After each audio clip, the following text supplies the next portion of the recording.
Sejak 7 Juni kemarin, wilayah Manokwari diterpa angin kencang hingga 5 kali lipat dari biasanya. Badan Meteorologi, Klimatologi, dan Geofisika Stasiun Rendani menyebut, fenomena alam itu terjadi karena adanya belokan angin di utara Papua Barat.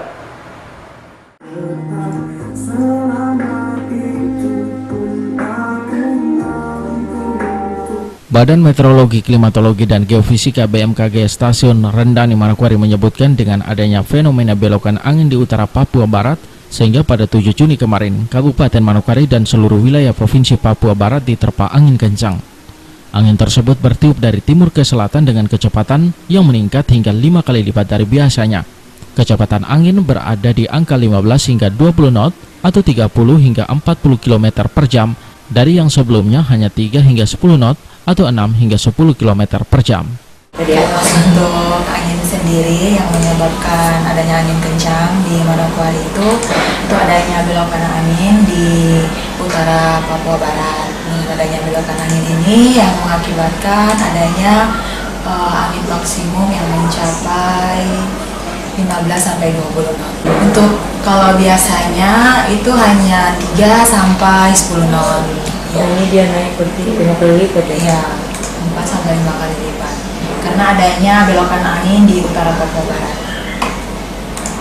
Angin kencang ini juga turut mempengaruhi tinggi gelombang laut di perairan Manokwari, di perairan Papua Barat yang mencapai 1,25 meter. BMKG Stasiun Rendani Manokwari menghimbau agar para nelayan yang hendak melaut mewaspadai tinggi gelombang dan angin kencang. Selain itu, dampak tiupan angin yang kencang juga mengakibatkan satu jadwal penerbangan dari maskapai Sriwijaya Air tujuan Manokwari harus mengalami delay.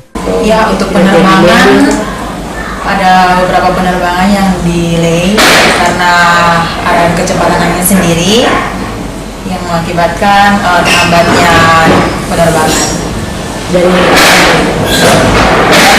Sorong ke Manokwari. Iya, landingnya sore hari yang seharusnya siang, tapi karena keadaan angin yang seperti ini jadinya sore hari baru dia berangkat. Untuk perakiraan cuaca 2 hari ke depan di wilayah Manokwari itu sendiri pada umumnya cerah berawan dengan potensi hujan lokal pada siang hari. Dan kecepatan angin diperkirakan bertiup dari arah timur hingga selatan dengan kecepatan 3-15 knot atau 6-30 km per jam. Dengan tinggi gelombang sendiri berkisar antara 0,1 sampai 1,0 meter dengan gelombang maksimum dapat mencapai 1,25 meter. Forecaster BMKG Stasiun Rendani Manokwari memprediksi kondisi cuaca ini tidak akan berlangsung lama. Sementara untuk 2 hari ke depan diperkirakan cuaca di Manokwari dan sekitarnya akan cerah berawan, namun berpotensi hujan lokal pada siang hari dengan suhu 25,31 derajat Celcius. Christine Bulamei mengabarkan.